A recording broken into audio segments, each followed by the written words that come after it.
Hello and welcome to our watercolor practice demonstration video. Today we are going to be working through different watercolor techniques and how to complete them correctly. As we're going through this video, you should be trying to answer these questions. First, which watercolor techniques require the paint to still be wet for them to work? Next, what is the gradient wash pattern? And third, what do you need to do before starting a new technique? So as we work through, make sure that you try to catch those answers. And to begin, let's talk about the new materials that are provided to you. You have 6 different tools in the block you'll receive for our painting unit. Our first brush is the 1-inch flat brush. Now, a flat brush means that it is wide and skinny compared to a round brush. So we have a couple different sizes of this flat brush. We've got the 1-inch flat, we've got the 1/2-inch flat, and the 1/4-inch flat. Now, the difference between these is really just making sure that you're using the correct size for the size of space that you're painting. Because if you were painting a large area, you wouldn't want to work with a tiny brush or it'll take you just that much longer.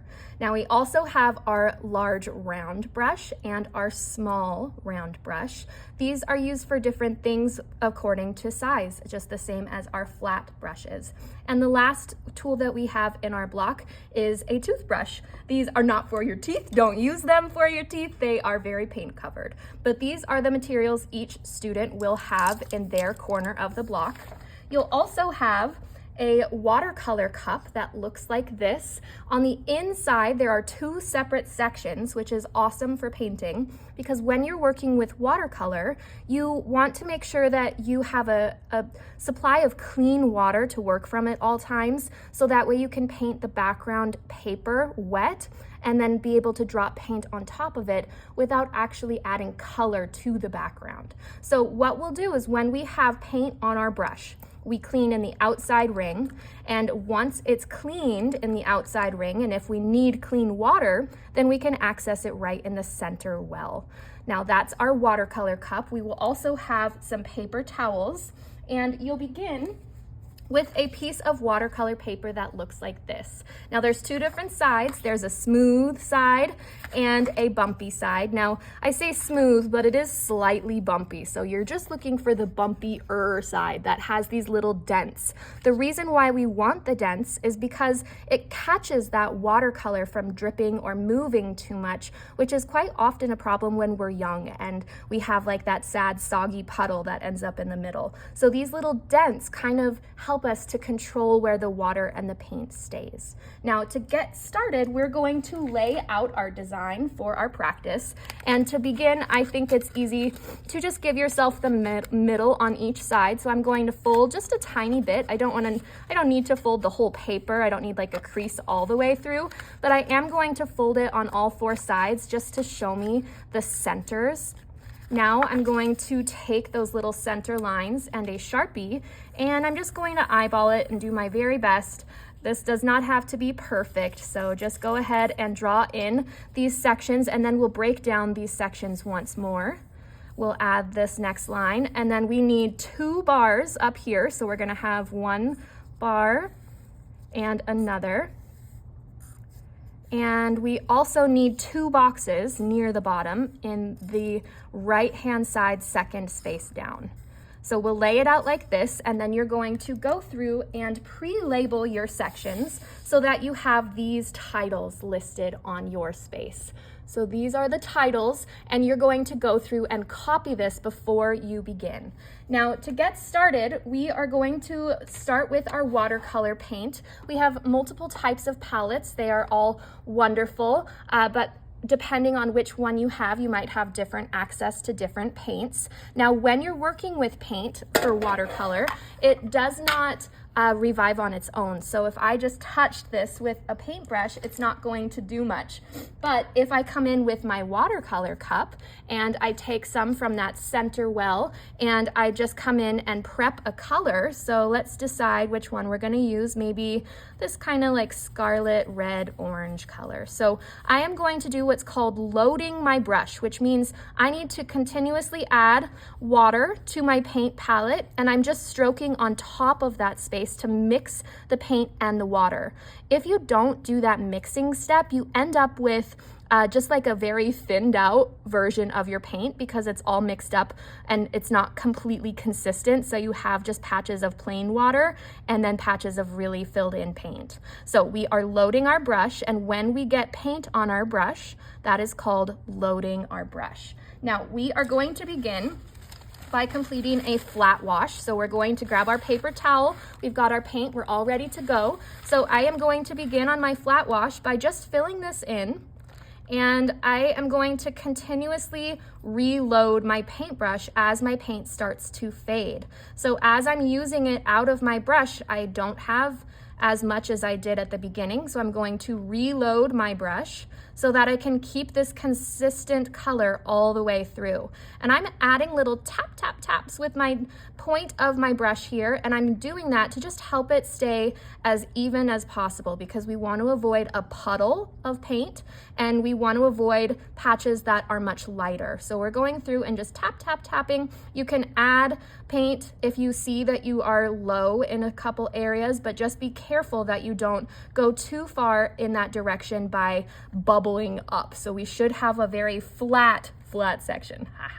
Now we are going to do that same practice, but we're going to do one different adjustment here. What we're going to do for gradient is we are loading our brush one time. We are not going to continuously collect paint because we want it to fade out. So a gradient is essentially a value scale. So I am going to go through here and I'm going to essentially start out dark, and I'm removing the paint from my paintbrush as I work my way down so that I can have this go from dark to medium to light.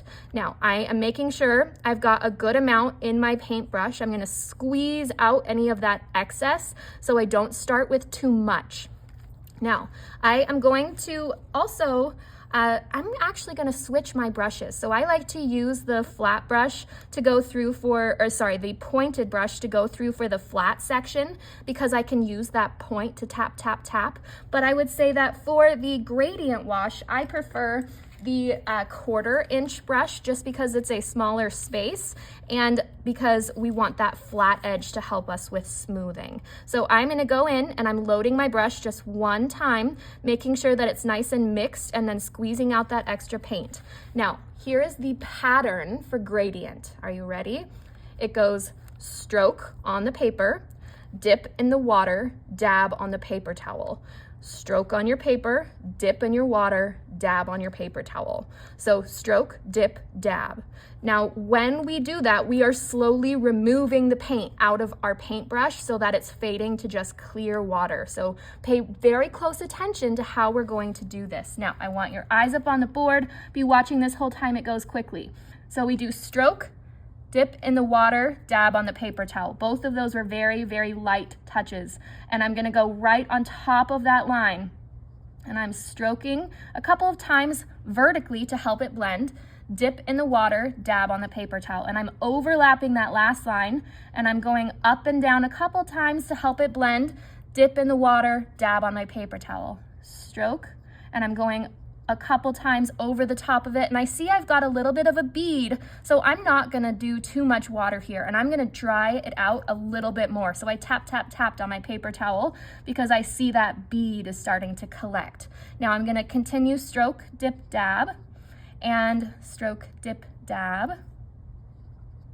And we're just slowly removing the paint. Now, as I get to this part where I want to fade it out to clear, I can go in and I'm just going to grab some of this clean water and I'm going to bring that all the way to the end, and I'm just gonna touch that part where I had a little bit left behind so that it's fading all the way out to my clean space here.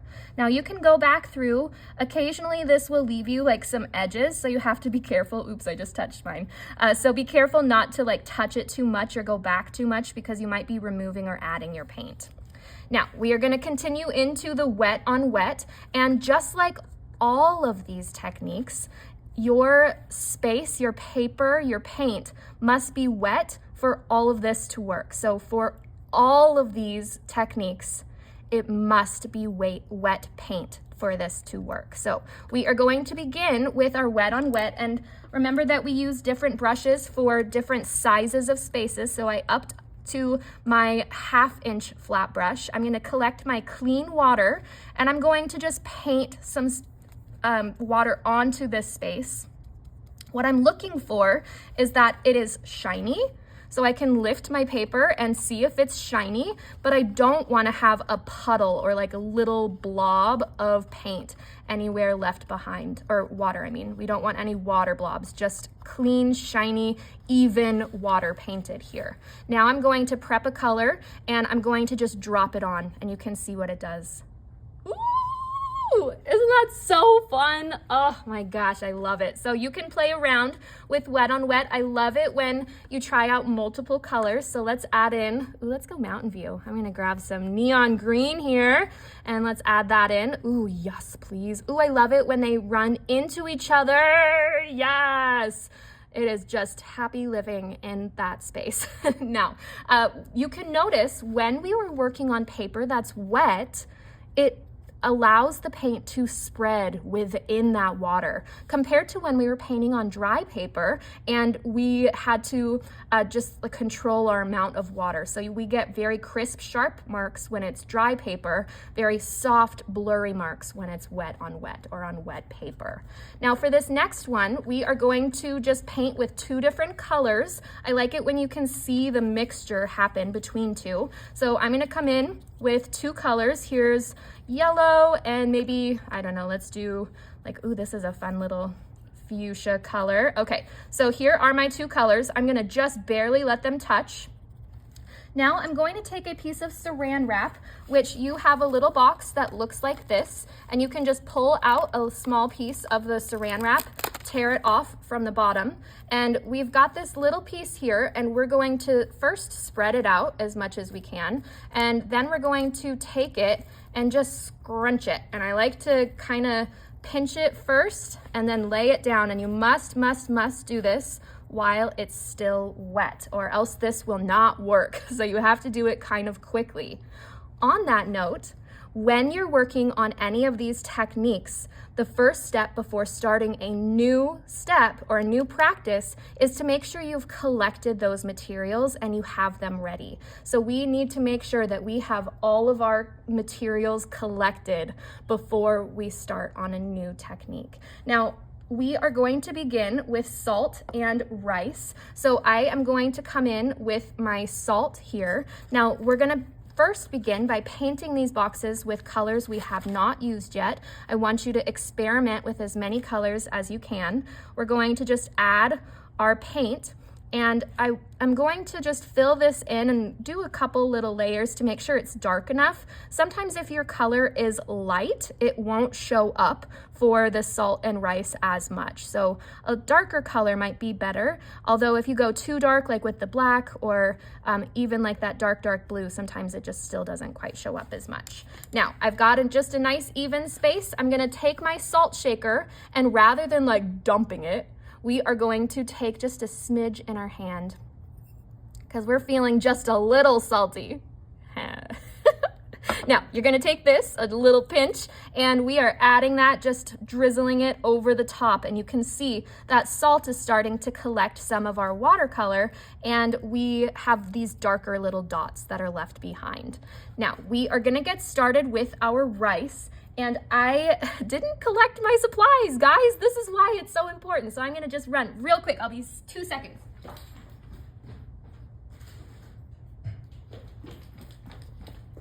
All right, we've got our rice. That's why it's so important to make sure we've got our materials before you begin.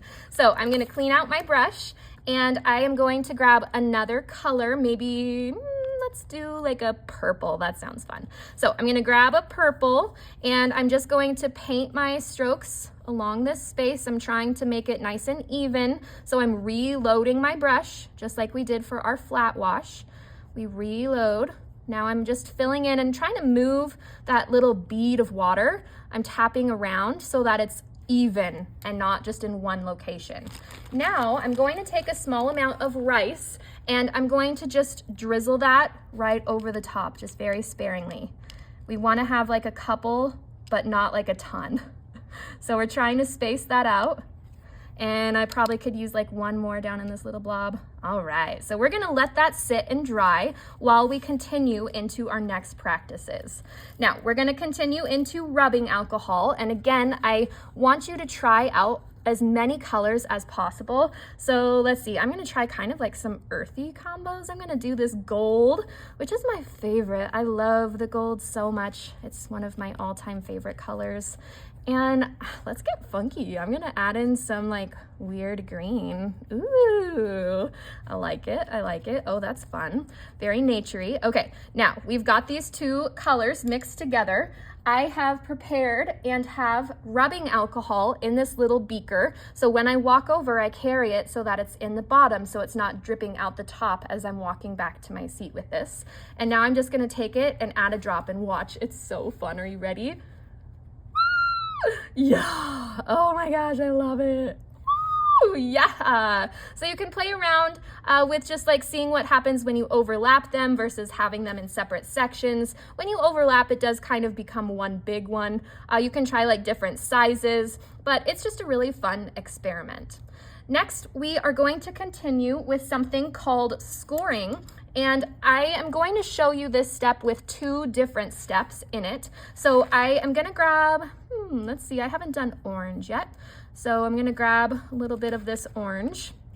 Now I'm gonna paint this all the way across. That was a little bit on the dry side, you can see from the end of my paintbrush. So I'm adding a little bit more water there. Now I'm gonna flip my paintbrush over and I'm gonna use the handle and I'm gonna draw in a couple of hard lines. I'm pressing really hard here.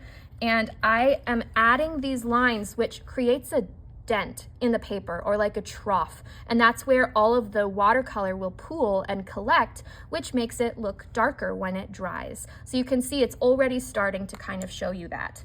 Now, the next step I want you to practice is something called brusho crystals. So I am going to have some of these little containers out for you. You take just a little Q-tip and you can just tap, tap, tap over the top of your space and you can see that they just do amazing things. And if you don't have too much of an effect, you can always just come in and add a little dot of water and you can see, ooh, it's making it like really, really expressive. And as it sits, it kind of does more and more things, but you can always like add some water on if you didn't quite have enough, but it just gives you this beautiful combination effect, which is really fun to try.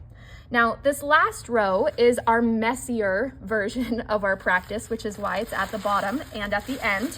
We are going to first practice with our toothbrush. So we are going to take this brush. We have a couple of techniques to make sure this doesn't get too messy. I am going to just take my brush and hold it flat while I collect some paint, and I'm going to paint this on. We are not digging into our paint because that can damage the palettes. So I'm going to paint on my paint onto the end of my toothbrush, and now I am going to hold this face down, and I'm going to take the handle of my brush, and I'm just going to do this little number. I'm scraping along the bottom.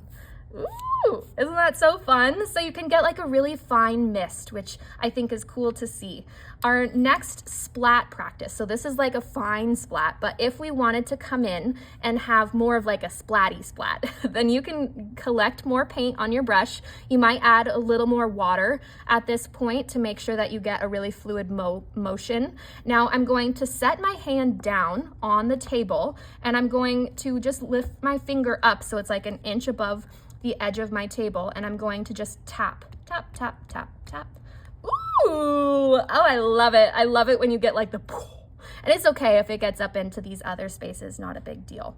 Now, our last two practices, first we've got drip, and let's see, I haven't done like a solid red, and this one's always like slightly terrifying in solid red, but I like it anyway. So we are going to take some color, we're gonna make a line.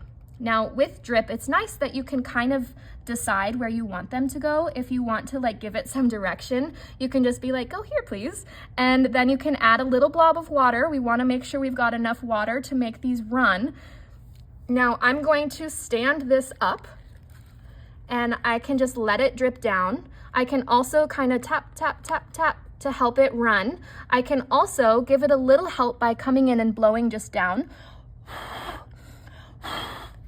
So there we have our drip, and you can tell it where to start, which is really nice. Now for our last little practice here, I am going to take my brush, reload, and get a nice little blob right in the center where it says straw. Now for this next step, you are going to come in with your straw, and you're going to go directly above this space, and you're going to blow from directly above. And you can see it gives you all kinds of really cool things. And you can even keep chasing these little arms around. So if you wanted to like have it go in a different direction, you can make it go that way too. So we can direct our straw directional lines, which is kind of fun to know. And when you're working with your straw, remember that this is your straw for the unit. You should put a masking tape flag with your name on it so that you don't get these mixed up. We want to avoid spreading germs as much as we can. Now, once this is dry, you'll be able to remove your saran wrap. Mine probably hasn't sat long enough, but I'll show you just what I've got so you can see the overall effects. So with saran wrap, you're trying to bunch it so you've got some areas that dry darker.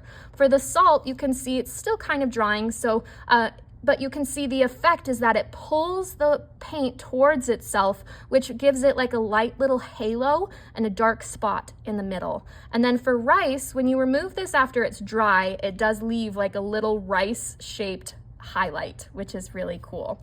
So this was our first practice for watercolor, and I want to go through those questions to make sure that you understand everything that you need to.